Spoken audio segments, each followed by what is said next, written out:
ಮಹಾರಾಷ್ಟ್ರದಲ್ಲಿ ವರುಣ ಅಬ್ಬರಿಸಿ ಬೊಬ್ಬಿರ್ತಿದ್ದಾನೆ. ಕಳೆದ 4 ದಿನಗಳಿಂದ ಸುರಿತಾ ಇರೋ ಮಳೆಗೆ ಅಲ್ಲೋಲ ಕಲ್ಲೋಲವೇ ಸೃಷ್ಟಿಯಾಗಿದೆ.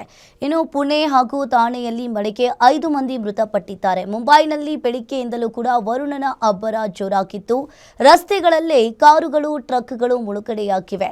ರಸ್ತೆಗಳೆಲ್ಲ ತುಂಬಿ ಹೋಗಿವೆ. ಮುಂಬೈನಲ್ಲಿ ಮಳೆಯಿಂದಾದ ಅವಾಂತರಗಳ ವಿಡಿಯೋಗಳು ಸೋಷಿಯಲ್ ಮೀಡಿಯಾದಲ್ಲಿ ಭಾರಿ ಸದ್ದು ಮಾಡ್ತಾ ಇವೆ.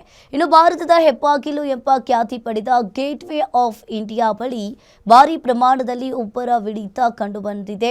ಇನ್ನು ನವಿ ಮುಂಬೈನಲ್ಲಿ ರಸ್ತೆಗಳು ಸಂಪೂರ್ಣವಾಗಿ ಮುಚ್ಚಿಕೊಂಡಿದ್ದು, ವಾಹನ ಸವಾರರು ಪರದಾಡಿದ್ದಾರೆ.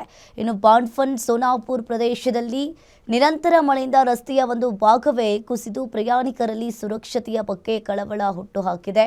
ಮುಂಬೈನಲ್ಲಿ ಮಳೆಯಿಂದ ಇನ್ನು ಹಲವಾರು ಅವಾಂತರಗಳ ಸುರಿಮಾಲಿಗೆ ಸೃಷ್ಟಿಯಾಗಿದೆ.